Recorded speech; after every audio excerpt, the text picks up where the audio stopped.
parti. Donc bonsoir à tous et à toutes. Donc ce soir on va s'occuper on va s'atteler à une petite introduction de Git. Donc pour commencer, et comme j'ai l'habitude de faire, vous pouvez réagir, hop, pour m'indiquer si vous connaissez ne serait-ce que de nom. Et si jamais vous connaissez, si vous êtes à l'aise, si vous êtes vraiment débutant, voilà. Moi, ça me permet de savoir un peu comment je dois axer ma présentation. Ok, donc c'est assez net. On est sur du, on est sur du. Clairement, je connais, mais au secours, aidez-moi. Donc, on va s'y atteler. Hop là. Alors Git, c'est ce qu'on appelle un VCS, donc en anglais ça veut dire Versioning Control System. En français ça se traduirait par système de contrôle de version. Le but premier de Git, donc, c'est de sauvegarder en gros des étapes du projet. Et plus précisément et techniquement, sauvegarder la suite des modifications qui ont été faites, de sorte à pouvoir revenir plus ou moins loin si besoin dans l'historique des modifications de votre projet. Et tout ça, ça va vous permettre, donc cette première notion d'historisation va vous permettre une première chose qui est de pouvoir supprimer des bugs ou ne serait-ce que pouvoir les détecter plus facilement, parce qu'évidemment si vous revenez un commit avant que le bug est toujours là, c'est que c'est pas ce modif là, donc vous revenez un petit peu vous revenez de plus en plus en arrière, et au bout d'un moment vous allez vous rendre compte que c'est à ce moment là que ça bug. Alors c'est pas forcément quelque chose qu'on fait tout le temps, mais c'est quelque chose qui peut être fait avec Git. Il y a d'ailleurs une commande exprès qui permet de passer les commits un par un pour tester et voir d'où provient le bug. Mais ça, ce sera pour une autre session, parce que c'est déjà une notion beaucoup plus avancée qu'on voit beaucoup, que personnellement j'ai jamais utilisé au travail, j'en ai jamais eu besoin. Et voilà, c'est vraiment pas essentiel pour Git. Dans un premier temps, en cas de bug, le débugage classique fonctionne tout à fait. Donc ici, oui, vous voyez bien. Oui, c'est bon. Donc ce que vous voyez à l'écran, c'est un petit document en Markdown que j'ai écrit. Donc Markdown, très grossièrement, c'est un système de balisage qui permet Voilà, le fichier original ressemble à ça. Donc c'est juste un système de balisage qui permet de faire une mise en forme simple et rapide pour vos fichiers, et c'est notamment très utilisé dans Git. Donc tôt ou tard, vous verrez, si vous voulez apprendre, on fera des sessions de démonstration de Markdown qui prendront une demi-heure, parce qu'en une demi-heure on a vu tous les concepts. Et donc ce fichier, je vous donnerai le lien à la fin et je le mettrai également dans la description de la rediffusion. Il y a le lien du coup du repo sur lequel je l'ai mis, je reviendrai sur la notion de repo. Donc vous aurez accès à ce document et donc à tout ce descriptif à la fin de la présentation. Quoique même, je vais vous le donner maintenant. Donc pendant que je fais ça, je vais vous dire que évidemment, donc là, la première étape que vous croisez sur ce repository, c'est donc sur ce fichier, c'est tout simplement une petite procédure d'installation de Git qui n'est peut-être pas très complète, mais qui, je pense, vous suffira. Git étant très simple d'installation, il est vraiment pas embêtant. Personnellement, j'ai jamais eu de problème pour l'installation de base de Git. Pour des notions un peu plus avancées, ça m'est arrivé, mais pas pour l'installation de base. Et donc pour l'installation, donc on a soit le lien évidemment de téléchargement. Pour ceux qui sont sous Linux, le classique apt-get install avec un git. Vous vérifiez, si vous n'avez pas l'habitude, vous verrez c'est un peu un tic, d'utiliser le nom de ce que vous venez d'installer version ou help, ou voilà, peu importe. Cette commande là vous permettra de tester en fait si votre commande a bien été installée et si elle est bien reconnue par votre ordinateur. Alors le site c'est juste, donc c'est le fichier que tu vois sur le stream. C'est simplement en gros le cours que je suis en train de donner, c'est un peu une version écrite en quelque sorte. Ensuite, donc, on a deux configurations de base à faire sur Git qui sont la définition de votre nom d'utilisateur. Alors il manque un guillemet, hein, si vous ne le fermez pas ça va poser problème. Je le rajouterai. Donc voilà, vous définissez votre nom d'utilisateur de cette façon-là. Et vous définissez également votre adresse email. Et je reviendrai plus tard, c'est important quand vous ferez un compte sur GitHub, je pense que j'en suis pas sûr à 100%, mais dans le doute, c'est assez important de mettre la même adresse ici que celle que vous aurez sur votre compte GitHub. Ça vous permettra ça évitera des potentiels problèmes d'authentification quand vous aurez à envoyer vos modifications. Euh, Ensuite, deuxième point important, Git, Git a des retours écrits de vos commandes. C'est-à-dire il va vous décrire plus ou moins, mais vraiment assez précisément ce qui se passe, les contextes dans lesquels vous êtes et autres.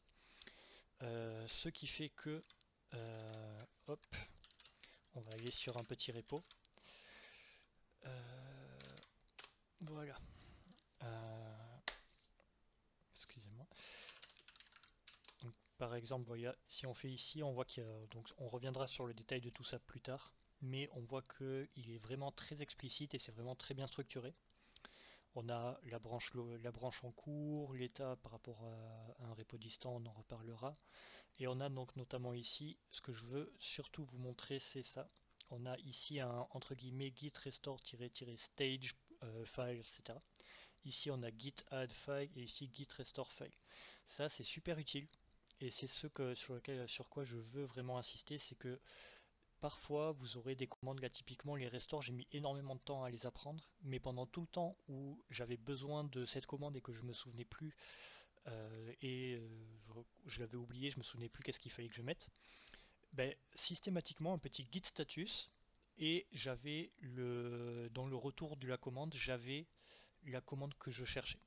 Et ça c'est super important, il y a beaucoup de commandes comme ça qui vont vous décrire exactement ce dont vous avez besoin, les commandes que normalement vous allez devoir faire après. Donc voilà, si jamais vous avez un doute sur les commandes, évidemment il y a toutes les docs, il y a tout ce qui va bien, il y a le forum, il y a le Discord et tout, mais il y a aussi cet output là qui est très utile. Et également, donc vous verrez qu'à la fin de ce document-là, j'ai mis une liste de liens utiles qui sont concrètement la documentation officielle de Git et trois sites. Donc un en anglais sous format écrit qui vous donnera des articles qui vous permettront d'approfondir énormément vos connaissances et d'ailleurs qui est le site sur lequel moi je continue d'apprendre. Et deux autres ressources qui seront vidéo cette fois et en français. Le premier c'est une vidéo de la capsule sur YouTube qui est très bien pour commencer Git, elle dure 20 minutes et elle est très très bien faite. Et la deuxième c'est la playlist de ce cher GraphiCart qui évidemment a fait des tutos sur tout, absolument tout, et notamment sur Git, et sa playlist est vraiment très bien faite et très poussée et très pédagogique. Donc si vous avez besoin, vous aurez toujours ces liens également. Alors cette étape-là, on va revenir plus tard. Ça c'est une notion de vocabulaire qui sera plus intéressante d'avoir un tout petit peu plus tard. On va commencer la pratique tout simplement avec créer des repos. Donc Git, comme je vous l'ai dit, ça va vous permettre de versionner vos projets. Et pour versionner vos projets, ben, ça peut être intéressant d'avoir un projet justement. Donc typiquement, quand vous êtes sur n'importe quel langage, votre projet, ça va se traduire par un dossier. Un dossier plus ou moins gros, plus ou moins lourd, peu importe, mais ça va se traduire par un dossier. Et le problème, c'est que, donc voilà, pour ceux qui ne connaissent pas, ici ce que je viens de taper, mkdir test, c'est une commande qui va permettre de créer un dossier vide dans lequel je me rends tout de suite. On voit que j'y suis là. Et on voit que dans ce dossier, j'ai rien. Là tout de suite, évidemment, c'est normal. J'ai pas créé de projet ni rien.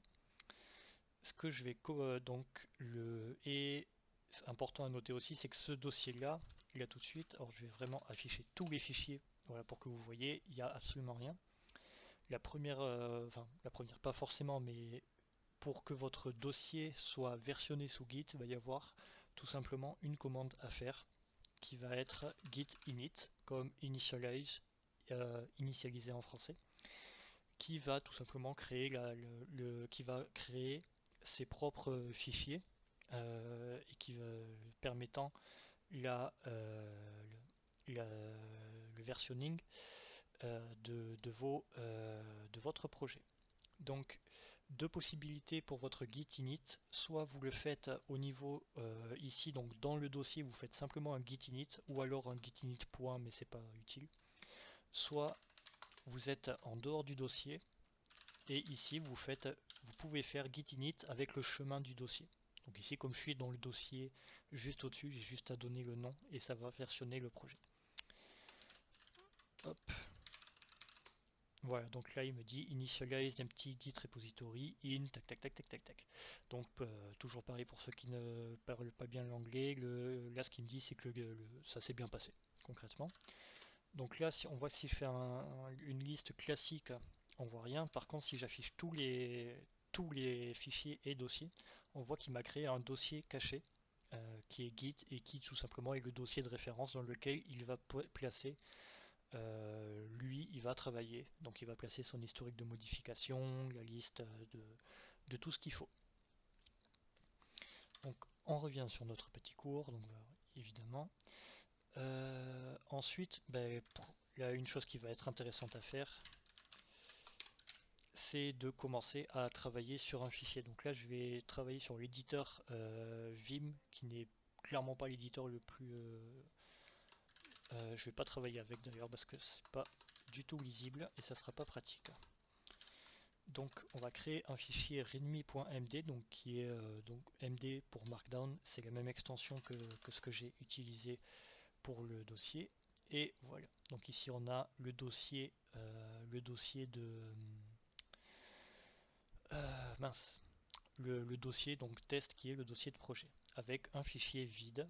Première chose qu'on et donc maintenant que ce fichier a été créé, on va pouvoir commencer à travailler sur à regarder un peu l'état de notre repository. Donc le nom repository, ça désigne tout simplement vos projets qui sont versionnés. Donc on travaille dans le dossier test ou le repo test. C'est la nuance est un petit peu délicate, mais en gros, s'il n'y a pas Git, c'est juste un dossier. Mais si vous rajoutez Git ou un autre VCS du style SVN, je vous déconseille, mais si vous voulez, vous pouvez appeler ça un repo. Donc pour checker l'état de notre projet, on peut tout simplement lancer la commande git status qui va nous donner l'état courant du projet. Ici, donc, il va nous donner plusieurs informations. On branch master, on va y revenir plus tard. Pas encore de commit aujourd'hui. Et donc là, il me dit fichier non suivi avec du coup utiliser la commande git add avec la liste des noms des fichiers que vous voulez à inclure comme étant à sauvegarder. La notion de commit, tout simplement, c'est un enregistrement de l'état de votre projet à un instant T. On prend souvent l'exemple d'une prise de photo. Le commit, c'est comme si c'est un peu, techniquement, c'est pas ça, mais dans l'image, c'est un peu comme si vous preniez la photo de votre projet. Donc moi, ce que je peux avoir envie de faire, c'est git add, du coup, parce que j'aimerais bien sauvegarder mon fichier readme. Du coup, je peux faire un git add readme.md. Et à ce niveau-là, donc on a plusieurs possibilités pour le git add. Soit, dans mon cas ici, on n'a qu'un fichier à mettre en place, donc on met juste le nom du fichier, avec le chemin évidemment avant si vous avez besoin. Mais si vous avez des sous-dossiers dans votre projet, ce qui sera très souvent le cas, vous pouvez faire avec un nom de dossier, et dans ce cas, ça va ajouter votre dossier avec tous les fichiers qui sont inclus dans ce dossier et qui ont été mis à jour. Et enfin, du coup, étant donné qu'on peut mettre un nom de dossier, pour ceux qui sont familiers avec les lignes de commande Linux, vous aurez l'habitude, vous pouvez aussi mettre un point. Le point étant simplement une référence du dossier dans lequel vous vous trouvez. Donc tout simplement, la point, ça va prendre tous les fichiers contenus dans test qui ont été modifiés ou ajoutés dans, du coup, dans ce dossier. Classiquement, on va pouvoir faire ça, mais de temps en temps, si on a travaillé un petit peu trop longtemps sans faire de commit, ça pourra être intéressant de rajouter les fichiers par paquet et non pas tous d'un coup, afin de faire plusieurs petits commits, plusieurs petites photos, et du coup de pouvoir revenir à des états un peu plus séquencés. Ça va vous permettre d'avoir un historique un peu plus lisible, au lieu d'avoir une grosse photo avec à côté une copie double pour collégiens lycéens. Au lieu d'avoir une copie double avec une seule photo et du coup sur cette copie vous allez écrire tout ce que vous avez fait, ben, vous allez avoir 4 photos avec une page à chaque fois. Alors une page ça reste beaucoup, mais dans l'idée c'est ça, c'est d'avoir, on préférera avoir plusieurs petits commits plutôt qu'un énorme. Donc là j'ajoute le mien. Là il m'a pas fait de retour. Donc pour tester si tout s'est bien passé, je retourne sur Git status et là l'output a changé. Donc jusque là ça change pas. Et là du coup on voit changements à être qui doivent être qui vont être enregistrés. Donc ici il nous dit que si on veut supprimer le fichier, si par exemple on a deux fichiers par exemple et qu'on a fait git add point et qu'on s'est rendu compte avant de faire le commit qu'il y en a un des deux que finalement on veut pas enregistrer maintenant, ça peut être intéressant de faire un git rm-cache et le nom du fichier, et tout simplement ça va le replacer comme ici. Voilà. Donc la commande ne sera pas toujours la même, c'est là que c'est intéressant de se fier à ces commandes-là. Euh, et du coup, on voit que du coup Git, comme je le disais, est quand même très très didactique hein, dans son processus de travail. Donc une fois qu'on a fait ça, on va pouvoir commencer à faire notre premier enregistrement. Donc pour ça, on va utiliser une commande qui va être un peu le qui va utiliser le mot-clé qu'on va croiser le plus souvent dans Git, c'est le fameux commit. Hop. Donc git commit, on a plusieurs possibilités pour l'utiliser. Voilà, je ferai ça, comme ça vous avez un peu le retour au-dessus. Donc comme je disais, il y a plusieurs possibilités pour utiliser git commit. Soit vous faites juste la commande comme ça, et si vous faites comme ça, en fait dans votre configuration, il y a un éditeur par défaut de texte qui est lié à Git et qui va être ouvert quand vous avez besoin d'ouvrir un éditeur de texte. Si vous faites juste cette commande-là, ça va ouvrir cet éditeur en vous demandant avec quelques informations de base et ça va vous demander, hop, donc si, là je suis dans Vim du coup par défaut moi, euh, mais ça peut être Visual Studio Code, il n'y a pas de problème ou autre. Donc il va nous dire du coup, ici on a un résumé de l'état du projet, c'est un petit peu comme un git status mais pas exactement. Et là donc il nous dit veuillez saisir votre message pour le git, pour le commit, pardon. Les lignes qui commenceront par un dièse, donc comme ici, vont être ignorées, donc en gros c'est des commentaires. Et sortir de cette fenêtre avec un message vide revient à annuler le commit.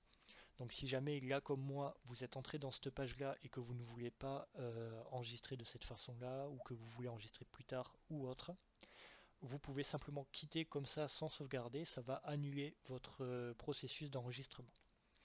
Moi c'est ce que je veux faire. Mais avant, je vais vous expliquer juste un petit détail. Donc ici on peut saisir un premier titre du commit. Et l'intéressant en fait d'ouvrir un éditeur comme ça, c'est quand vous faites des commits qui sont pas forcément très gros, parce que je l'ai déjà dit, c'est pas forcément très bien à faire. Mais si vous avez des commits qui quand même sont un petit peu complexes ou que vous avez corrigé un bug qui est un peu dans lequel vous voulez apporter des explications, ça peut être intéressant de mettre un descriptif à ce commit un peu plus complet que simplement un titre. Pour ça, tout simplement, vous faites des nouvelles lignes et vous faites une description. Voilà. Et tout ce que vous avez, donc vous voyez que là déjà, moi mon éditeur le marque. Ce que j'ai ici, ça va être mon titre. Et tout ce que j'ai en dessous là, c'est ma description. Voilà. Alors je vais tout supprimer dans le doute pour être sûr que, hop, voilà, ça ne me prenne rien. Donc voilà. Sachez que si vous avez besoin d'écrire un descriptif un peu plus complet, ça peut être intéressant de passer par cette option là. Moi, je vais quitter. Et voilà, vous voyez que du coup j'ai quitté sans saisir de message, du coup il me dit annulation du commit à cause d'un message vide. La deuxième possibilité que vous avez pour... j'ai pas clear. D'accord. La deuxième possibilité que vous avez pour faire un commit, zip, je vais y arriver, c'est de faire tout simplement un "-m". Donc ce "m" là, il va servir en fait à faire ce qu'on appelle un flag, c'est une option. Vous n'êtes pas obligé de la mettre, et si vous la mettez, en fait, tout simplement, ça va indiquer à Git que vous allez saisir dans cette ligne-là le message du commit. Donc, en l'occurrence, on utilise cette option-là quand on a simplement un titre à mettre. Si jamais on a une description, je l'ai dit déjà avant, on va passer juste par la commande complète. Mais ici, on a juste un Git à mettre, donc, hop, on met entre guillemets le titre de notre commit, donc création du fichier readme. Et là, donc, il me dit master row commit at création du fichier readme, un fichier changé, pas d'insertion, pas de suppression. Alors, on notera pas d'insertion, pas de suppression. Effectivement, j'ai créé un fichier, mais j'ai pas réellement ajouté quelque chose dans les fichiers. Quand il parle d'insertion et de suppression, on parle ici de texte, pas de fichier slash dossier ou autre. D'ailleurs, si jamais vous vous posez la question, petite parenthèse, si jamais vous créez un dossier vide, euh, hop, vous voyez que le dossier est vide, il n'est même pas référencé par Git, vous ne pouvez pas l'enregistrer. Pour que vous puissiez enregistrer un dossier dans Git, il faut impérativement que vous ayez au moins un fichier vide. Voilà, c'est juste une petite aparté. It's a directory, tac tac tac, si tu veux. Voilà. Donc là maintenant, on a notre dossier, notre premier commit, pardon. Et maintenant, je vais revenir sur ce dont je vous avais parlé avant, ce que j'ai sauté avant, du coup, cette fameuse notion de trois états de prise en compte d'un fichier. Quels sont ces trois états? Vous avez tout d'abord le working directory.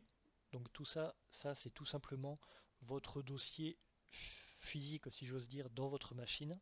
C'est votre dossier de test. Ici, dans notre cas, c'est le dossier test comme s'il n'était pas versionné. Voilà. Ensuite, vous avez, quand vous faites un git add avec la liste de vos fichiers, ils vont passer dans ce qu'on appelle l'index de votre dossier. Je vois que quelqu'un est en train d'écrire, d'ailleurs j'ai oublié de le préciser. N'hésitez pas, si vous avez des questions, à les poser dans le chat. Et à la fin, à la fin, on pourra faire une petite séance de réponse à des questions. Tac tac tac.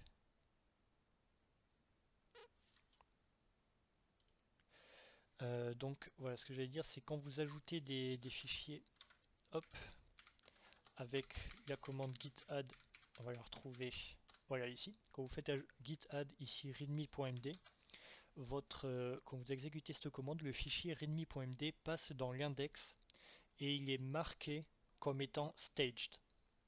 Oups, faut moins que j'arrête de double-cliquer là-dessus. La notion de staged, c'est tout simplement dire que le fichier est marqué comme étant dans l'index.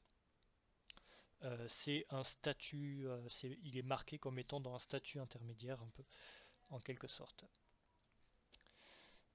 Ensuite, donc, j'ai donné une petite description à chaque fois. Et enfin, donc, quand vous faites un git commit, là, vous stockez vos fichiers, vos modifications et autres dans votre repository Git, qui est un petit peu différent de votre dossier. Comme je l'ai dit, la nuance est assez fine, mais elle existe.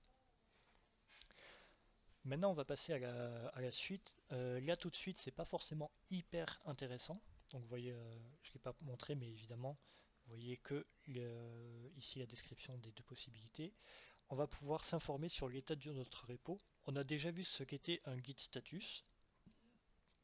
Excusez-moi. Maintenant, là tout de suite, c'est pas hyper intéressant. Je vous l'accorde. Mais à terme, vous allez faire. Là, on a un commit. On va en mettre 2, 3, 4. Et au bout d'un moment, ça va vraiment grouiller les commits. Il va y en avoir beaucoup, beaucoup, beaucoup. Donc, ce qui peut être intéressant, c'est de consulter cet historique pour voir un peu. Typiquement, si vous programmez sur ce projet-là que 1 heure ou deux par semaine, ça peut être intéressant de consulter l'historique de temps en temps pour voir ce que vous avez fait avant si jamais vous avez oublié. Pour consulter cet historique, tout simplement vous faites git log et ça va vous ouvrir ceci. Alors, c'est pas très flagrant, on va changer après de repo pour vous montrer un exemple plus complet et plus intéressant. Ici, on voit qu'on est passé dans un état un peu particulier, on est dans une espèce de sous-interface de la ligne de commande. Ça, c'est utile en fait quand vous avez une liste de commits qui est plus conséquente et qui dépasse de votre fenêtre. Avec les flèches directionnelles, vous allez avoir la possibilité de descendre et remonter dans votre historique pour consulter des commits plus vieux et si vous êtes descendu, ça vous permet de revenir aux commits plus récents. Donc là, on a un descriptif générique d'un commit avec donc le commit. Il nous indique que c'est un commit. Ah, un petit peu Yoda, mais t'en fais pas. Chaque commit est identifié par un identifiant, ça me paraît pas trop mal, qui est donc un identifiant SHA 256 si je me souviens bien, donc qui est cette espèce de suite infâme là. Et en pratique, de temps en temps, il va être intéressant de référencer les commits par leur numéro pour pouvoir les identifier et dire par exemple je veux revenir à ce commit précis. Dans ce cas, vous n'aurez pas à retaper tout ça, ni à les copier-coller. Vous aurez juste à sélectionner hop, les 8 premiers caractères de cet identifiant et ça permettra de repérer le commit dont vous voulez parler. Ensuite, on a l'auteur. Bonjour, c'est moi. Donc la date, date, tac tac tac, avec l'année, heure, minute, seconde, avec le décalage horaire par rapport à l'UTC. Et enfin, donc le descriptif, ici on a juste un titre, et si jamais vous avez écrit, souvenez-vous, via votre éditeur de texte, si vous avez écrit une description plus complète, vous aurez en dessous la description de ce que vous avez mis. On va aller regarder ça. Pour quitter cette fameuse interface là, un peu chiante, vous appuyez tout simplement sur Q, et ça quitte. Je vais ouvrir un deuxième pour aller plus vite, et pour pas avoir à naviguer un peu partout. Voilà, ici on va sur un projet un peu plus conséquent qui est pas encore, c'est pas encore la panacée, mais voilà, ça fait un petit, on a quelques commits déjà, donc ça va être un peu plus intéressant. On voit ici que déjà on a un historique, on a un status qui est plus complet. Et si jamais on passe sur un git log, voilà, là on a quelque chose de plus complet. Alors ça, on va y revenir plus tard, c'est la notion de branche. Donc j'ai dit on va y revenir plus tard. On retrouve toujours notre identifiant, l'auteur, la date, ici le titre. Alors on a ici décroché, c'est simplement une convention que moi j'utilise pour me repérer plus facilement dans les commits. Ici je vois que j'ai ajouté quelque chose, ici modifié. Ici ref c'est pour refactor, donc j'ai pas ajouté de choses et j'ai modifié quelque chose, mais pas dans le but d'en modifier le comportement, mais plutôt d'en modifier la structure pour en faire un programme plus lisible ou plus performant ou les deux ou avec par exemple s'il y a une nouvelle mise à jour du langage qui m'offre de nouvelles possibilités, ben peut-être que ça peut être un refactor intéressant de passer sur ces nouvelles fonctionnalités. Et on voit du coup ici, vous voyez avec les flèches déjà je me déplace, et on voit ici que j'ai fait un descriptif. Donc on voit partout, vous voyez qu'il y en a quelques-uns, à chaque fois on a un titre et une description de ce qui s'est passé. Voilà, c'est pas présent partout parce que c'est pas utile partout, mais de temps en temps ça peut être bien. Hop, ça je vais pouvoir le quitter et revenir dans notre fameux dossier de test. Et là on a déjà fini une première partie, mine de rien, parce qu'avec ça, ben, vous êtes déjà capable de travailler en local dans vos dossiers, vos projets, pour créer vos propres dossiers et commencer à faire un versionning local. Donc ça, vous n'aurez pas de sauvegarde ailleurs, c'est ce qu'on va voir juste après, mais vous allez pouvoir travailler, vous allez pouvoir utiliser ce versionning à bon escient. Si jamais vous avez des questions, on va faire une petite pause de 30 secondes histoire que je vois si jamais vous avez des questions à poser. N'hésitez pas à demander la parole. Oui, c'est une convention avec les crochets. Donc c'est quelque chose que j'utilise quasiment tout le temps, sauf des fois pour, par exemple, si je dois créer le premier commit par défaut, on a tendance à dire initial commit comme ça. Oui, effectivement, si je veux faire un commit un peu plus complet, j'ai une convention qui donne ceci. Donc add pour ajouter évidemment, UPD pour update pour des modifications. Donc ici on est sur de la modification de comportement ou sur de la modification un peu plus générale. Ensuite on a ref que j'utilise qui est pour un refactor. Donc comme j'ai dit, on ne touche pas ici, on fait une modification mais sans toucher au comportement en brut, au comportement du programme. Enfin, à la fonction qu'il va rendre, on va plutôt chercher ici à retravailler la structure de notre programme pour l'améliorer. Ensuite, on peut utiliser un fix pour indiquer que ce commit en particulier a permis de corriger un bug. Et enfin, on a le del pour supprimer quelque chose. Voilà. Et dernière notion, si jamais je fais un commit un peu conséquent qui regroupe plusieurs catégories, par défaut je mets un update. Voilà, donc il n'y a pas eu de questions jusque-là, je vais passer à la suite. Donc maintenant, ce qui va être intéressant, c'est de pouvoir partager nos projets avec le plus grand nombre, travailler en équipe et faire des sauvegardes de nos projets. Si jamais, typiquement, là, moi c'est le cas, j'ai un ordinateur fixe pour travailler correctement chez moi et un ordinateur portable quand je vais à l'université. Du coup, c'est très embêtant de se trimballer avec un disque dur tout le temps et d'avoir tout. J'ai tout stocké sur GitHub ou GitLab ou d'autres plateformes. Je vous en reparle dans 30 secondes. Et ça me permet d'avoir déjà un versionning de mes projets. Mais en plus, du coup, j'ai trois sauvegardes. J'ai la sauvegarde sur mon fixe, la sauvegarde sur la plateforme qui héberge mon repo à distance et la sauvegarde de mon portable. Et du coup, comme je l'ai dit, ça va vous permettre aussi de travailler en équipe. Si jamais vous êtes plusieurs, il va vous falloir un moyen de vous synchroniser votre travail. Et c'est ici que la notion de repository distant va être utile. Un repo distant, c'est quoi? C'est tout simplement un dossier Git, peu importe où il est. Ça peut être d'ailleurs sur votre propre machine ou sur un disque dur à part ou autre. C'est un endroit qui est exactement comme votre dossier local, mais voilà, c'est un peu une copie que vous allez pouvoir synchroniser. Dire par exemple là j'ai fait 3 commits, du coup je te les envoie, comme ça tu les sauvegardes. Et si vous êtes en équipe, que vos potes ils ont fait des commits qu'ils ont mis sur ce repo également distant, vous allez pouvoir dire je vois que là-bas il y a eu des modifications, donne-les-moi. C'est à ça que ça va servir. En pratique, on se sert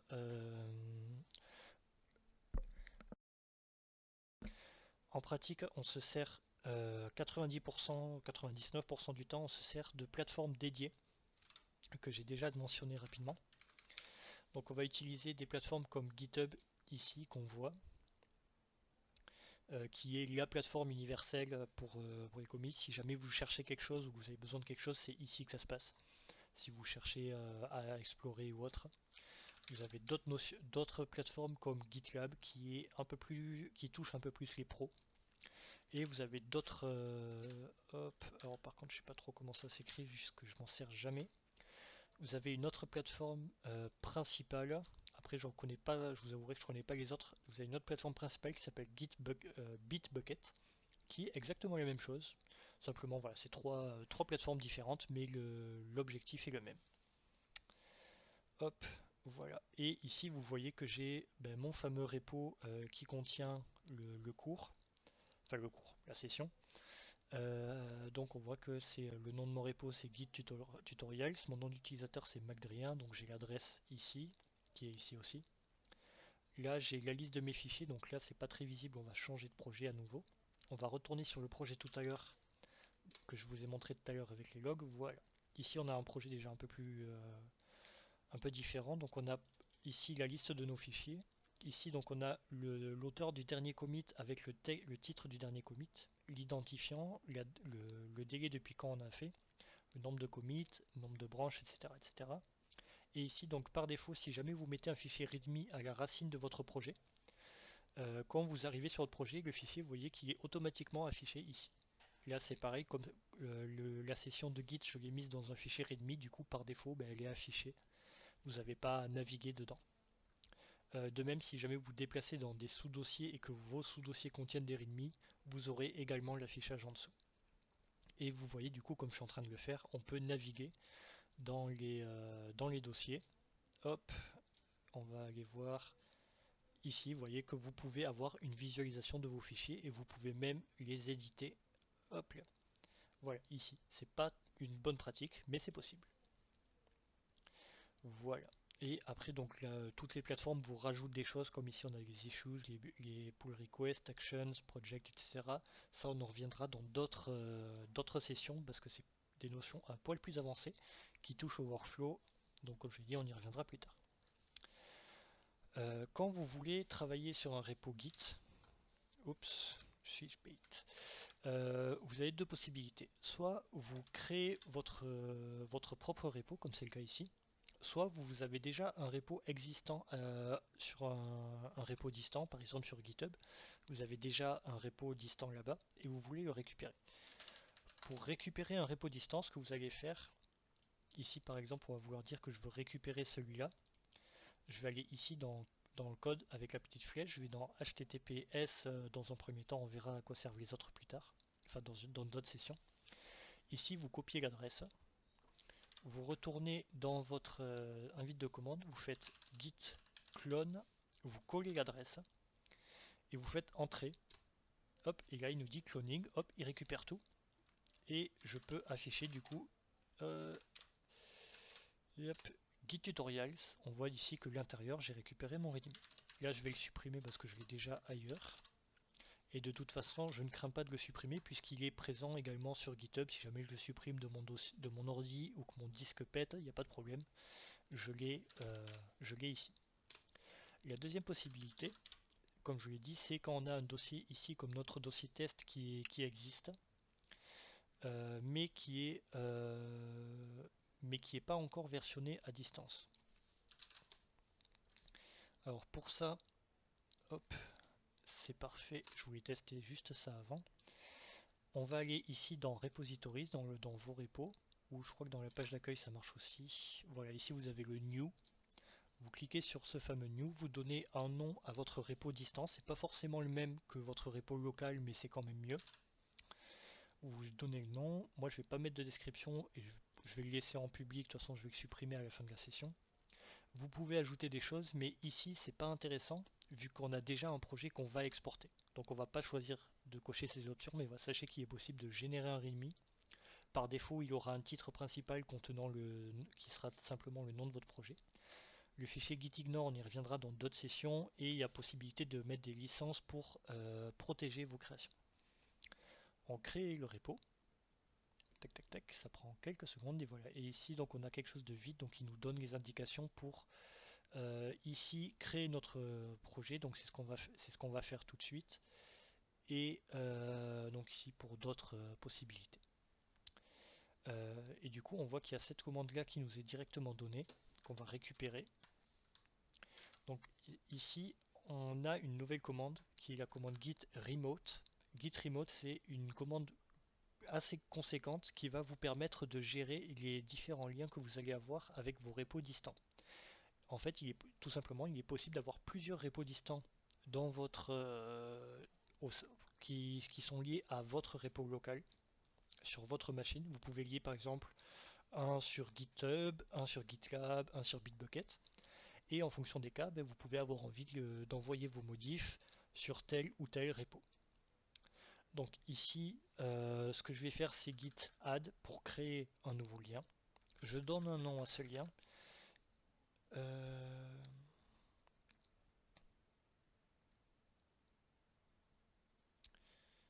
Disable, tu veux dire annuler un git add? Je comprends pas trop ce que tu veux dire. Donc ici, j'ai donné le nom de origin. Pourquoi origin? Vous voyez que c'est le nom que GitHub a donné et c'est un nom générique. Par défaut, le lien principal et le lien de base, d'où origin, de votre repo distant, de votre repo local avec vos repos distants, le lien principal s'appellera origin. Je t'avoue que je comprends toujours pas trop ta question. Qu'est-ce que tu veux dire quand tu as ajouté un fichier en GitHub et que tu veux le retirer que tu veux annuler cet ajout? Ou pour retirer un commit? Ah, pour modifier un fichier, non, ouais. Oui, c'est... D'accord. Alors on va faire un test juste après. Euh, donc ici, on a le git origin et enfin du coup l'URL qui va nous permettre de tourner, de pointer sur quelque chose. Parce que si on dit qu'on crée un lien et qu'on lui donne un nom, c'est très bien. Mais s'il n'a pas d'adresse, on va pas aller bien loin. Donc on va créer ce lien. Il est fait. Alors, on peut tester. Hop, on peut vérifier. Je me souviens plus de la commande exacte. Get. Hop, get URL origin. Je me souviens. Excusez-moi, je me souviens tout simplement plus. Hop, tac, je me souviens tout simplement plus de la commande. Donc git remote get URL avec le nom de votre lien, ça va vous retourner l'URL et comme ça vous allez pouvoir vérifier que votre commande a bien été réalisée. Oui, tu peux mettre, oui, effectivement, si tu fais un deuxième remote qui est sur GitLab et que ton origin est déjà sur GitHub, tu peux appeler ton second GitLab. Tout à fait.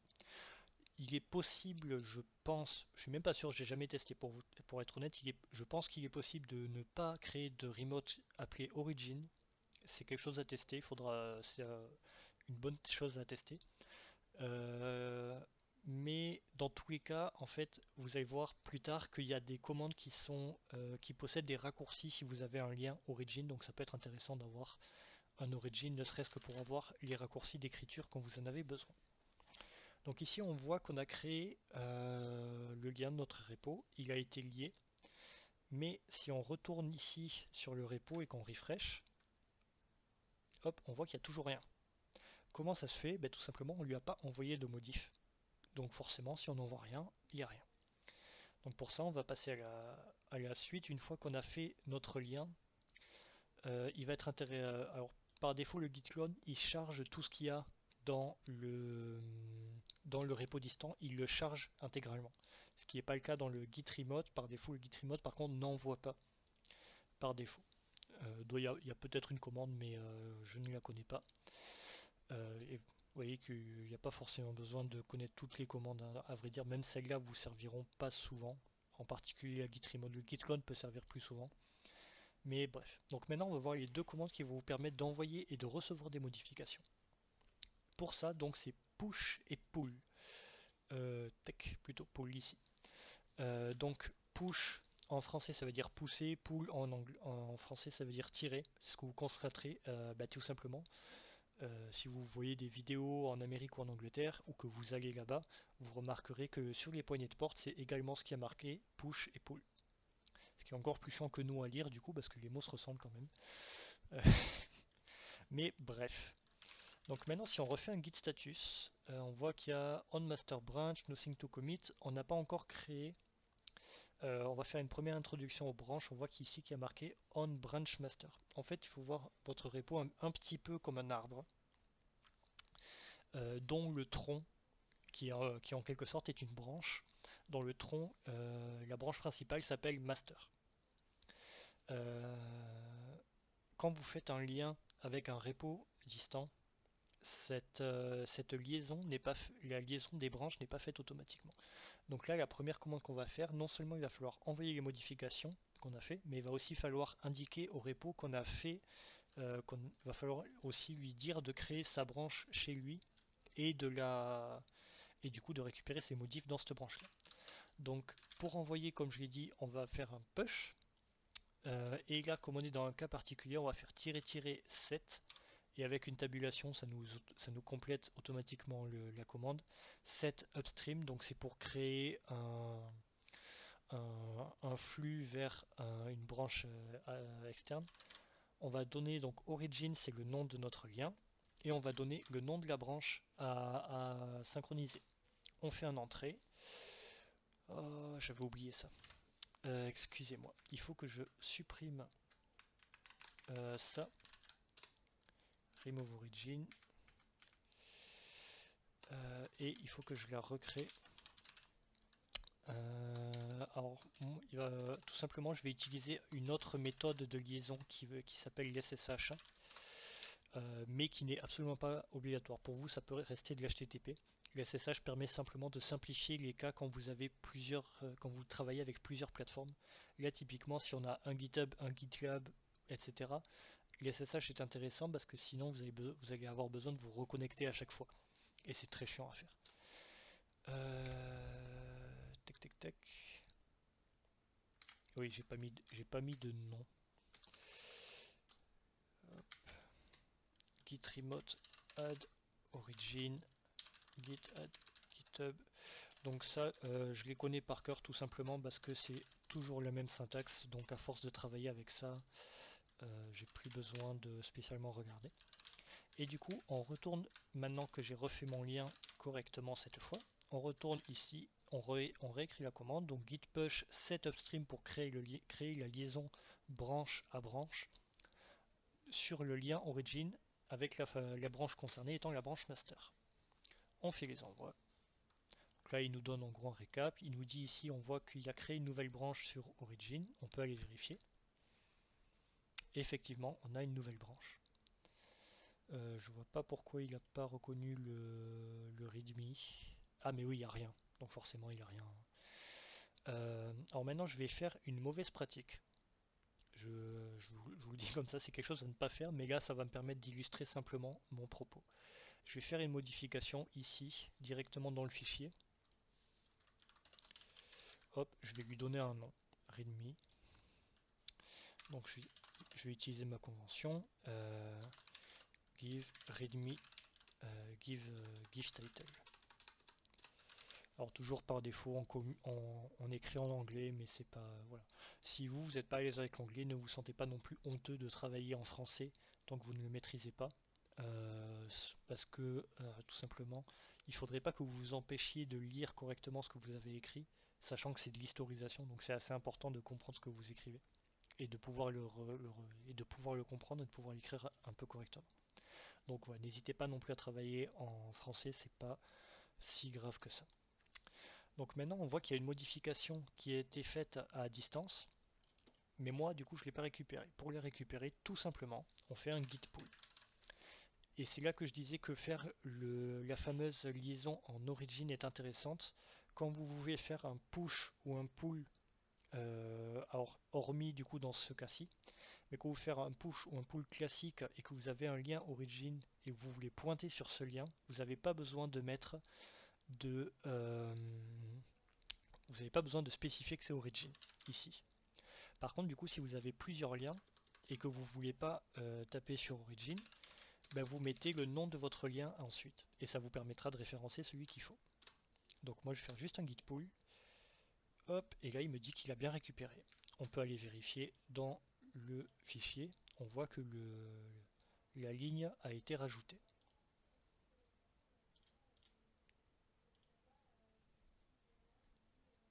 Alors avant de passer à la notion de branche un peu plus poussée, je te laisse finir excuse-moi, Tyrannoc. Donc ensuite on va commencer à parler des branches spécifiques parce que là on a une seule branche et on va voir comment en créer d'autres pour pouvoir travailler en équipe plus efficacement. Et sachez d'ores et déjà qu'il y aura plusieurs sessions sur les branches, notamment sur des méthodes de travail utilisant les branches pour travailler plus efficacement et autres. Alors si tu as fait une modification et que tu la commit, tu vas le pool va faire ce qu'on appelle un merge. On va y revenir plus tard. En gros, ça va. En fait, ici vous voyez qu'il y a master et ici il y a origin master. Origin slash master, c'est le nom de la branche de votre repo distant. Oui, un pool, c'est ça, c'est un fetch plus un merge. En gros, ce qui fait là, à chaque fois, quand vous faites un pool, c'est que donc il fetch, donc ce qu'il fait c'est qu'il récupère les données, mais il les récupère dans une branche temporaire qui s'appelle origin/master. Je suis même pas sûr d'ailleurs, je maîtrise pas très bien le fetch. Mais ensuite, ce qu'il va faire, c'est qu'il va fusionner, donc merge en anglais, il va fusionner cette branche récupérée là avec votre master. Si jamais vous avez un push, vous avez oublié de faire un push avant ou que vous avez fait un pull, euh, normalement il n'y a pas de problème. Parfois ça peut vous causer des conflits, je suis pas sûr qu'on ait le temps d'y revenir ici. Normalement ça ne va pas vous poser de problème et au pire, Git va créer automatiquement un commit qui va nommer merge origin master slash master, etc., etc. Mais dans la plupart des cas, ça ne devrait pas poser de problème si vous faites une. Déjà, si vous travaillez tout seul, vous n'aurez pas de problème. Et si vous travaillez en équipe et que vous gérez correctement vos tâches, c'est-à-dire que vous faites en sorte dans vos tâches que chacun travaille dans son coin sur le même projet, mais je veux dire ne fasse pas les mêmes modifs sur un fichier, dans ce cas, vous n'aurez pas de problème. Normalement, ça devrait se faire tout seul. Donc maintenant, la notion de branche. Comme je l'ai dit, quand on est en équipe, Git est extrêmement utile parce que ça vous permet de vous synchroniser très facilement. Mais il y a un point que ça ne va pas pouvoir résoudre. Ce point-là, c'est le suivant. Bah, imaginons là qu'on travaille tous sur master.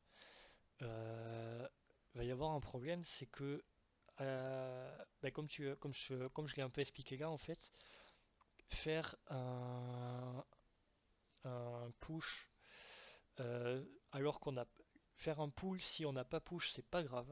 Par contre, faire un push si on n'a pas pull, c'est un peu plus chiant. Dans l'idéal, il faut faire le pull avant de push. Push, pardon. Depuis tout à l'heure, je me plante dans la prononciation. Mais non, voilà, dans l'idéal, il faut push après avoir pull. Parce que si vous avez des problèmes, mais vous avez vos problèmes chez vous, il y a pas de et vous le résolvez chez vous. Et de toute façon, Git va vous bloquer. Mais du coup, vous allez avoir ce fameux problème de tirer et pousser tout le temps si vous travaillez sur une seule branche. Pour ça, vous avez la possibilité. Et donc, pour résoudre ça, vous avez la possibilité de travailler sur plusieurs branches différentes. Et quand vous avez créé une branche, tout simplement, ce que ça va faire, c'est que ça va fusionner, enfin, ça va dupliquer votre projet au moment où vous avez créé cette branche. Donc là, on va commencer par une première commande qui s'appelle git branch, qui tout simplement, quand on l'écrit comme ça, elle fait la liste des branches. Donc vous voyez ici branche master et on voit que master est en vert avec un petit astérix avant, ça veut dire que je suis sur cette branche. Ce qui va bien vu que c'est la seule, mais voilà. Pour créer une branche, tout simplement on fait un git branch avec le nom de la branche, euh, le nom de la branche à créer. Hop. Maintenant, si on revient sur git branch, on voit que la branche 1 a été créée et que master est ici. Une notion importante à noter, c'est que quand vous créez une branche comme ceci, euh, votre, euh, la duplication est faite au moment où vous créez.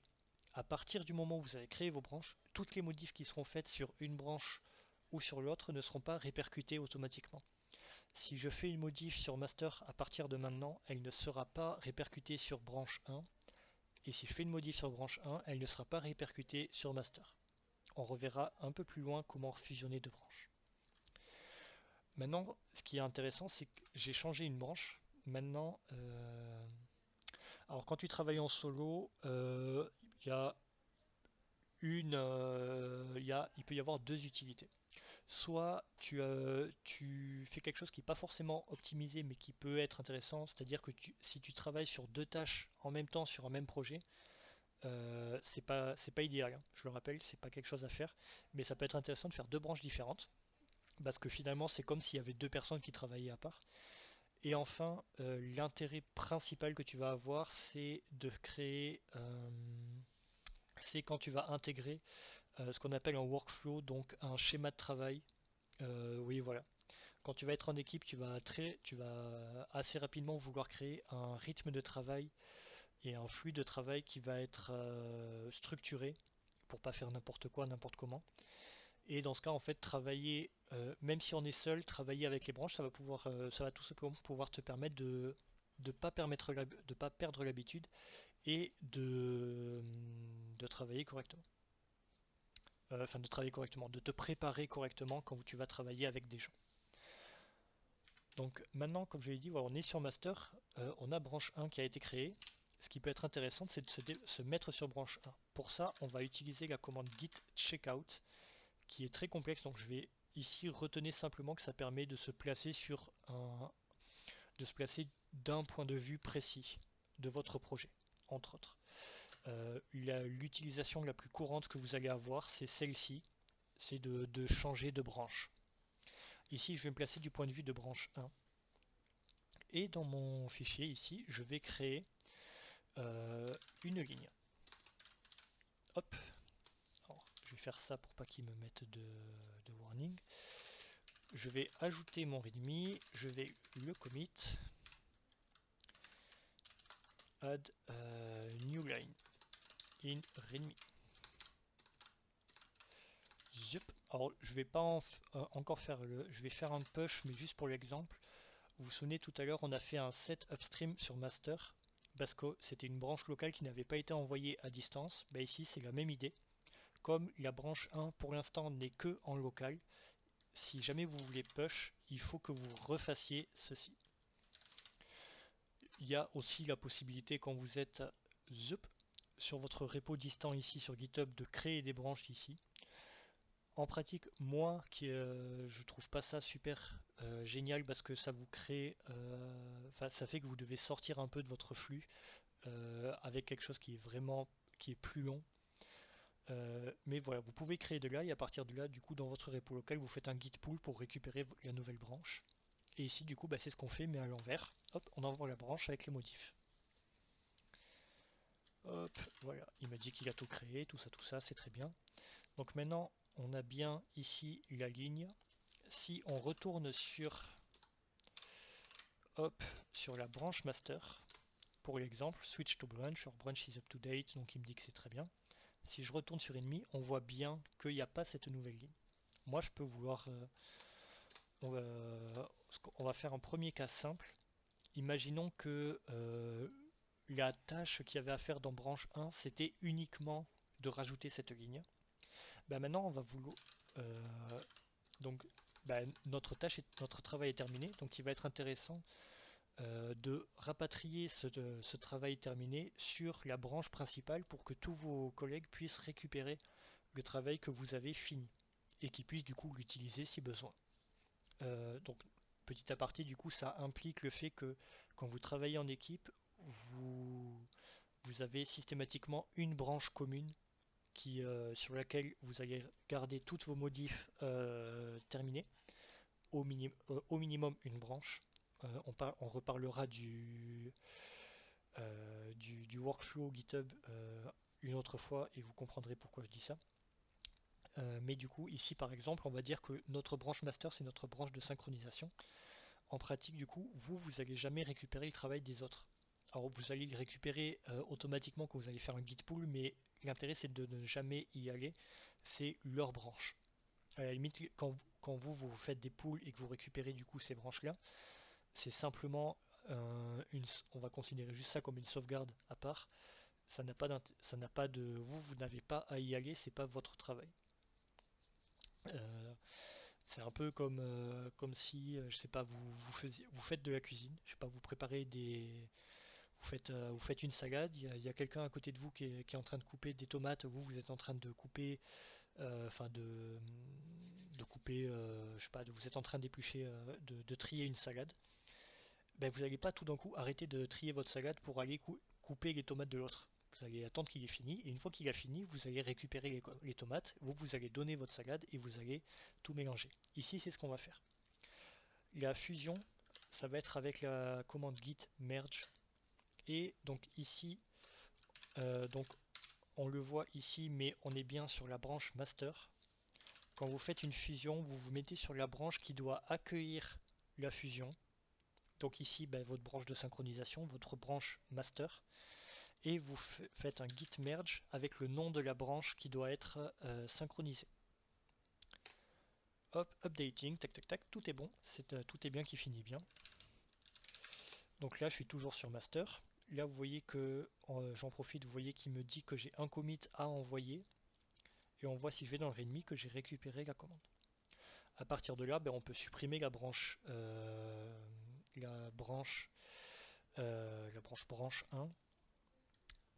tout simplement parce elle ne nous servira plus, tout simplement avec la commande git branch-d et le nom de votre branche. Et ici, du coup, si on termine, on voit qu'il n'y a rien. Là, normalement, j'ai été un peu plus long que la première session. Il y a un dernier élément que j'aimerais vous montrer qui est la notion de conflit. Mais c'est quelque chose que si vous travaillez en local, enfin si vous travaillez tout seul, normalement vous n'en aurez pas. Donc voilà, si jamais vous voulez partir maintenant, je comprendrai. Je comprends tout à fait, évidemment vous êtes libre de partir si vous avez envie. Mais voilà, on va maintenant parler de conflit. Donc pour ça, je vais recréer une branche qui va s'appeler une nouvelle. Voilà. Je vais dessus, hop, je vais sur la nouvelle branche et dans README, ce que je vais faire, c'est que je vais ajouter du texte ici. Même texte et on le met en gras et en italique et tout ça, voilà. Ça c'est vraiment une grosse modif, c'est important, tout ça. On ajoute nos modifs, on enregistre, add texte parce que c'est important, voilà. Toujours le setup stream. Hop. Avant de faire des merges, c'est une bonne pratique que de tout envoyer sur votre repo distant. Comme ça, si jamais vous avez vraiment un gros problème, que vous avez plus où vous en êtes et que vous n'avez plus aucun moyen de récupérer votre truc, vous savez que avant de faire votre merge, vous avez tout envoyé à distance, donc vous pouvez, dans le pire des cas, mais normalement vous aurez toujours une solution pour vous en sortir, mais vraiment dans le pire des cas, vous pouvez tout simplement supprimer votre projet et le récupérer via un git clone. C'est pour ça que c'est intéressant d'avoir ça. Donc maintenant je vais retourner sur ma branche, hop, master, zup, et on va dire qu'il y a un pote à côté. Oui, c'est ça, de tout ton dossier actuel. Donc là, si tu es dans test, tu ajoutes tous les changements qui ont été faits dans ton dossier test, et si tu es dans un sous-dossier qui s'appelle SRC par exemple, et que tu fais un git add depuis ce sous-dossier, ça va t'ajouter que ce qu'il y a dans ce sous-dossier SRC. Donc master, je vais faire un push avant. Vous voyez qu'ici la branche master est déjà sur GitHub, donc j'ai pas besoin de refaire un setup stream. Et maintenant, imaginons, vous voyez qu'il n'y a plus du coup la commande, c'est normal. Imaginons qu'il y a un pote qui a fini sa tâche, et dans sa tâche, il a supprimé cette ligne. Là, il va y avoir un problème. Donc on va le sauvegarder.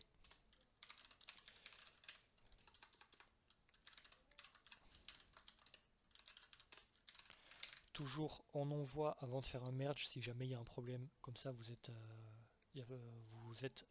avez fait une sauvegarde, ça devrait bien se passer. Et maintenant on va dire que vous de votre côté qui travaillez avant sur votre branche qui s'appelle nouvelle, vous avez terminé, donc vous voulez faire le rapatriement. Vous allez faire un git merge nouvelle. Mais il va y avoir un problème. Parce que vous avez fait une modif sur votre ligne, et à côté il y a quelqu'un qui a supprimé ladite ligne.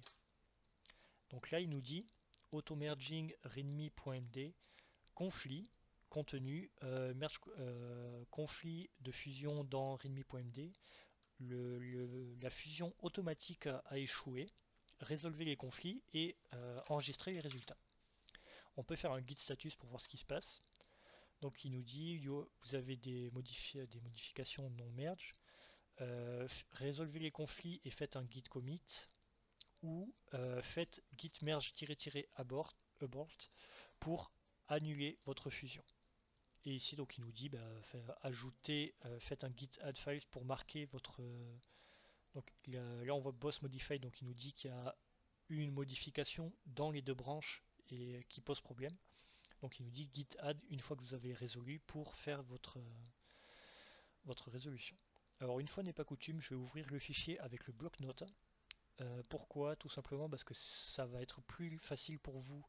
Peut-être, si vous n'avez pas trop l'habitude de Vim, ça va être plus facile pour vous de voir la différence. Et en même temps, je ne peux pas travailler sur VS Code parce qu'il y a j'ai des. Oui, si on va là, vous voyez que j'ai une mise en forme particulière. Et pour vous montrer comment ça fonctionne, je préfère vous montrer en dur, comme ceci. Donc un conflit, ça se présente comme ceci. Vous avez des chevrons ici, ouvrant et fermant, qui vont contenir l'ensemble de votre conflit. Ce que j'entends par l'ensemble de votre conflit, c'est tout ce qui est descriptif comme ceci, et toute donc la partie modifiée dans la première branche et la partie modifiée dans la seconde branche. La séparation des modifications de ces deux branches est faite par le égal égal égal égal ici. Ce que vous avez au-dessus, c'est ce que vous avez sur la branche qui était censée accueillir votre fusion. Donc ici, on voit qu'il y a marqué head. Ce qu'on a ici, c'est l'état de la branche master. Et ce que vous avez en dessous ici, c'est marqué nouvelle, donc c'est l'état qu'il y a sur la branche nouvelle que vous deviez fusionner avec master.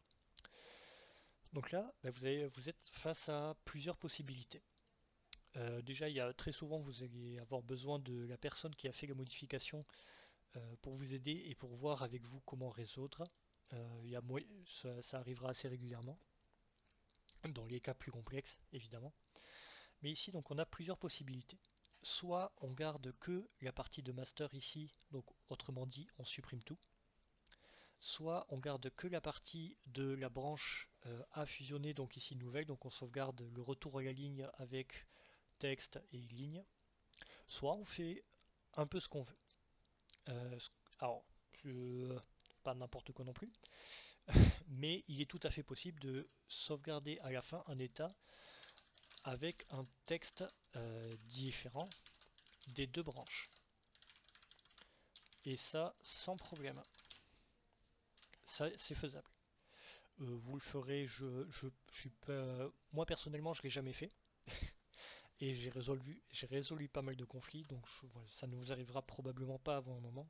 Mais voilà, sachez que vous n'êtes pas obligé de garder que l'un ou l'autre. Vous pouvez faire un mix des deux ou créer de nouvelles choses. Si besoin et si la résolution du conflit a besoin, vous pouvez réécrire d'autres choses. Là, on va décider que ce qu'il fallait garder, c'était ce retour à la ligne et ce texte. Donc pour notifier, comme vous vous en doutez, cette structure-là, c'est une structure qui a été créée par Git. Autrement dit, tant que cette structure va être présente, pour Git, le conflit n'est pas résolu. Donc pour montrer à Git que effectivement ce conflit n'est pas résolu, bah, une fois que vous avez choisi ce que vous voulez garder, que vous avez fait vos modifs, etc., vous supprimez tout le reste. En imaginant ici qu'il y avait du texte et que vous ne vouliez garder que ça, vous supprimez ça aussi. Évidemment, sinon ça va rester sur le fichier. Là, dans notre cas, on veut garder que ça. Donc, on supprime tout. Hop, on va mettre juste un retour à la ligne pour faire plus propre. Et une fois qu'on a fini, on sauvegarde. Et donc là, on retourne ici, on fait un git status, boss modified évidemment, on ajoute notre fichier readme. Et là, donc, changement à enregistrer, modification, tous les conflits ont été résolus, mais vous êtes toujours dans la fusion. Utilisez git commit pour valider la fusion. Là, donc j'ai pas mis de -m, donc forcément il me rentre, il me met dans le merge, dans l'éditeur. Ici, il me dit merge branch nouvelle, c'est le message par défaut qui est fait. Moi, je trouve que ça me convient, donc là pour Vim, je rentre la commande w, enfin 2.wq qui va me permettre via w de sauvegarder et via q de quitter. Voilà, et là il me dit master 20, donc 24.007.20, merge branch nouvelle, git status, on voit qu'il me dit que votre branche est en avance de 2 commits, on va revoir ça juste après. Donc git push pour envoyer, vous voyez qu'il est vraiment très descriptif. Et si on va ici, on voit qu'il y a bien cette ligne. Alors là, il me met juste un petit warning, c'est la syntaxe de Markdown qui n'est pas parfaitement respectée, donc pour l'instant, on va l'ignorer. On va revenir plutôt sur cette notion-là de deux commits. Pourquoi deux commits? On en a, enfin, sur la branche qu'on a fusionnée, il n'y en avait qu'une, il n'y en avait qu'un. Pourquoi il y a deux commits? On peut faire un git log pour ça. Et là, donc on voit Dayline. Donc on voit qu'il a bien conservé le commit que nous on avait. Euh, Ici on a add text qui est le commit qui était sur la branche nouvelle si on se rappelle bien. Pourquoi est-ce qu'il est avant Dayline? Bah, tout simplement c'est un ordre chronologique. Et enfin bah, on a un commit à part pour le merge. Donc on peut quitter.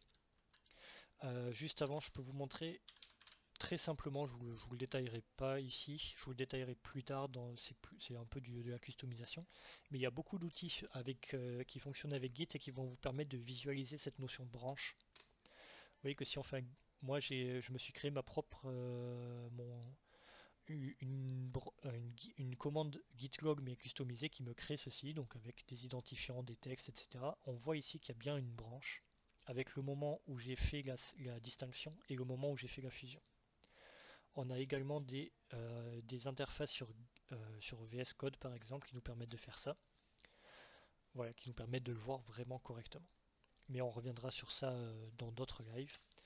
Là, ce qu'on va faire, c'est un push. Hop là. Et notre travail est terminé. Voilà. Et je vous ai montré donc absolument tout ce qu'il y avait à voir. J'espère que ça vous a plu. Est-ce que vous avez des questions?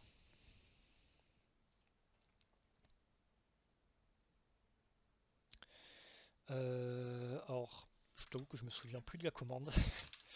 Donc pour ça, git config global, ça va vous permettre de vérifier toute la configuration.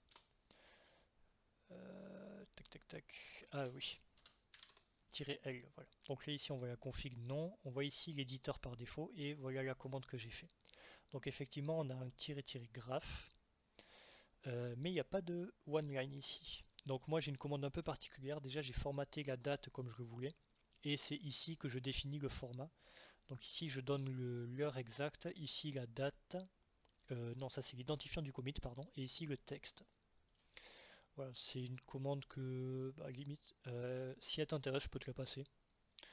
Moi, je m'en sers assez régulièrement, je t'avoue, parce que la commande git log est un peu lourde à faire. Donc, si ça vous intéresse, je peux vous la donner.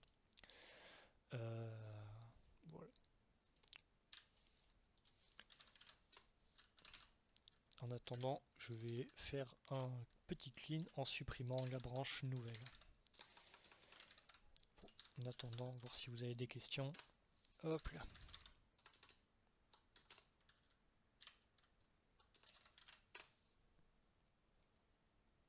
Origin, c'est un nom de lien qu'il y a entre le repo, donc votre repository local qui est sur votre machine, et le repo qui a à distance, donc ici par exemple, donc ça on s'en moque, je vous expliquerai ça une autre fois, et le repository distant, donc qui est l'équivalent de votre projet mais stocké sur un autre serveur avec d'autres fonctionnalités. Quand vous créez un lien entre votre repo local et un nouveau repo distant, il va falloir que vous lui donniez un nom. Parce que tout simplement, ben, si jamais vous en avez plusieurs, il faut bien que vous puissiez identifier sur lequel vous allez travailler. Et vous n'allez pas vous amuser. Tac tac tac. Git remote get URL. Oh, je me plante à chaque fois, c'est fou. Ah oui, guerre. Excusez-moi. Hop, voilà. Vous n'allez pas vous amuser à chaque fois à réécrire le l'adresse qui permet d'atteindre ce repo distant. Donc pour ça, ben, vous allez donner un nom. Et par convention et par défaut, le nom du lien principal, donc le nom du lien où par défaut vous allez envoyer et recevoir des modifications si jamais vous ne donnez pas de nom de lien, ce lien principal là s'appellera origin. Est-ce que c'est plus clair ou... D'ailleurs, j'y pense maintenant, n'hésitez pas à demander la parole pour que je vous active vos micros. Parfait. Est-ce qu'il y a d'autres commandes? D'autres questions, pardon.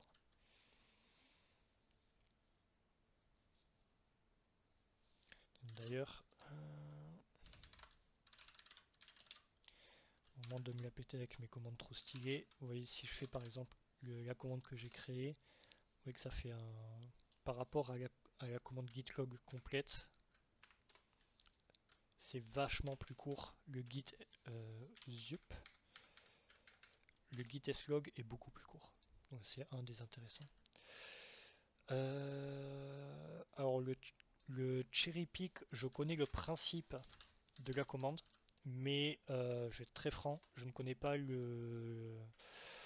je ne sais pas exactement dans quel contexte elle doit être utilisée. Donc c'est quelque chose qu'il faut que j'apprenne, et notamment sur parmi les liens sur lesquels zup, que je vous ai donné à la fin du lien. Vous voyez, il y a Atlassian, c'est ici que moi je suis mes tutos. C'est eux qui ont la plateforme que je vous ai montrée qui s'appelle Bitbucket. Ils ont des tutos qui sont vraiment géniaux. Donc je vais me renseigner pour le cas de CherrySpeak. Il faut que je me renseigne sur Atlassian parce que je crois savoir qu'ils ont un... Vous voyez, il y a vraiment beaucoup de choses. Je crois savoir qu'ils ont un tuto spécial pour parler du cherry pick. Voilà ici. Voilà, donc je connais le principe de base. Et en ce qui concerne le rebase, je vais en parler en plusieurs fois. La première fois que je vais en parler, ça va être pour faire exactement. Pour ce qui est du rebase, je vais en parler une première fois pour parler des fusions de commits, parce que quand vous verrez, personnellement je préfère, et je vous expliquerai pourquoi dans une autre session, je préfère travailler, quand je fais des merges, je préfère d'abord faire un rebase, donc je commencerai à parler du rebase quand je parlerai de cette méthode-là de fusion de branches. Et enfin, du coup, il faudra que je me re-renseigne, mais notamment pour tout ce qui est rebase interactive et autres. Voilà, il y aura une autre session à part détaillée parce que le rebase interactive c'est un gros morceau qui, je pense, mérite une session à part. Mais oui, clairement, ça parlera. Euh, Super. Alors, pour mettre en pratique, il y a plusieurs choses. Alors, je suis en train de vérifier sur l'annonce des lives. Développeur libre n'a pas marqué mais les sessions de samedi comme étant pleines. Donc, si jamais vous avez les bases de Python, mais quand je parle des bases, c'est vraiment les bases des bases, if, while, et donc la commande input et autres, vous n'êtes même pas obligé de les connaître et que vous savez à peu près ce qu'est un tableau et comment ça marche, vous pouvez venir samedi à 2 heures ou à 3 heures pour faire une session de travaux pratiques sur un petit projet Python qui sera fait en plusieurs sessions et que du coup l'intérêt sera qu'on va l'améliorer au fil des sessions et on va entre autres mettre en place un Git dans les annonces. Dans le channel annonce que vous avez en haut, c'est là que voilà, c'est dans le planning. Alors je sais pas trop s'il a mis la distinction. Voilà. Alors les sessions par contre il faut vous inscrire. D'accord, il en a mis que une à 14 heures. Bon, voilà, on verra, mais en l'occurrence, vous pouvez vous inscrire voilà, pour cette session-là. Il n'y a pas de problème. L'intérêt étant que là, par contre, c'est en nombre limité, tout simplement parce que ça va être aussi utile à ceux qui débutent en Python et qui ont juste vraiment le minimum des connaissances que j'ai donné tout à l'heure. Ça va vous permettre, pour vous, en tant que débutant en Python, je vais pas faire une session où moi je programme. L'intérêt, c'est que je vais plutôt essayer de vous guider vers le résultat que je veux. Enfin, que je veux. Le résultat que moi je considère comme étant bon. Et comme je l'ai dit, du coup, on va mettre en place un Git avec un repo GitHub. Et à terme, si vous suivez les paliers de session, donc c'est-à-dire le premier niveau, puis après niveau 2, 3, 4, sachant qu'il y aura plusieurs sessions par niveau pour que vous puissiez avoir plus de chances de les faire, vous aurez un... Là tout de suite, je crois que demain soir, il y a un autre live qui sera un peu un format différent, mais à terme, oui, pourquoi pas, il y aura d'autres lives. Euh, Après, il y a aussi possibilité, si vous voulez, de venir juste voir comment je mets en pratique moi le Git. Et donc voilà, le dernier intérêt, c'est qu'à terme sur votre GitHub, du coup, vous pourrez mettre le repo de ce projet en Python en public et montrer que vous avez bien travaillé. Alors, certes avec un professeur, mais ça reste quand même un bon travail puisque vous serez les instigateurs et les programmeurs principaux. Et vous aurez surtout un workflow Git qui sera pas idéal au début, parce qu'on va passer en bêta faire ça, je vous ai pas montré les bases pour bien le faire. Par contre, à terme, vous allez avoir un workflow qui sera nickel, avec un projet qui sera de plus en plus complet, avec un système de sauvegarde. Donc, pour spoiler un tout petit peu, ça va être une to-do app. Donc dans un premier niveau, il n'y aura pas de sauvegarde de vos listes de données, mais à terme, du coup, on va commencer à sauvegarder avec des niveaux de plus en plus complets, jusqu'à arriver jusqu'à un serveur web, pour lequel vous pourrez programmer de votre côté votre petite appli front-end, en React, en Angular ou autre, pour faire un site web de to-do app. Voilà, l'idée c'est que vous puissiez avoir comme ça un projet complet et complexe à montrer, et à exhiber au plus grand nombre. Voilà. Donc n'hésitez pas à vous inscrire. C'est un peu un test, je pense que ça devrait bien se passer. Mais voilà, si je vois qu'il y a de l'intérêt pour cela, pour ces lives-là, ils continueront, c'est sûr. Est-ce qu'il y a d'autres questions concernant Git ou autre? Alors, peut-être ouais. Alors,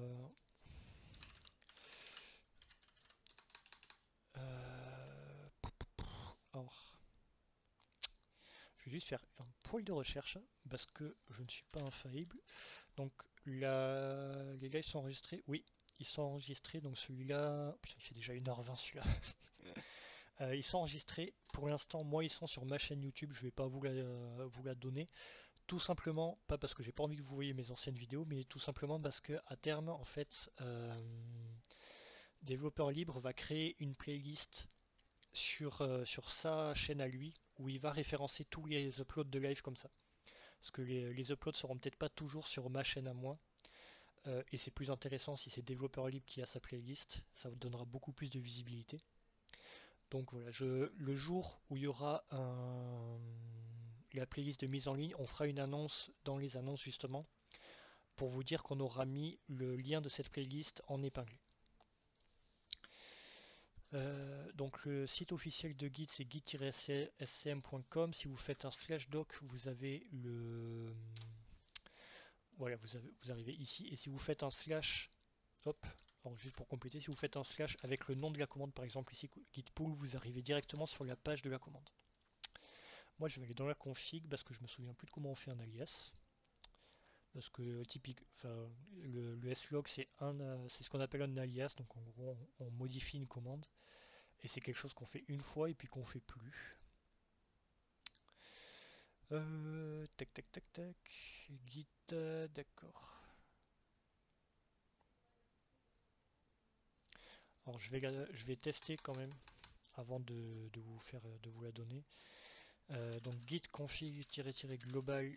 Donc le tiré-global c'est tout simplement pour faire des configurations générales pour tous vos repos. Si vous ne mettez pas le global tout simplement, vous allez faire une configuration que pour votre repo local. Que pour ce repo là. Donc là je récupère la commande. Je ressors. Git config du coup tiré-global alias. Le nom de votre alias et votre commande. Qu'est-ce que j'ai raté? Tac tac. Ah, double cote. Ah, double cote. Double cote. Alors quand on a des doubles cotes comme ça, un caractère d'échappement. Ok. Je vérifie que la commande est la bonne. C'est ça. Donc je vous envoie ça. Donc là vous avez la commande directement. Donc ça. Et à partir de là du coup, git slog, c'est le nom que moi j'ai donné. Si vous voulez, vous pouvez juste le changer ici. En changeant le nom, ça vous le changera. Mais moi j'aime bien slog vu que c'est un peu un format short de log. Ben voilà. Voilà. Y a-t-il d'autres questions?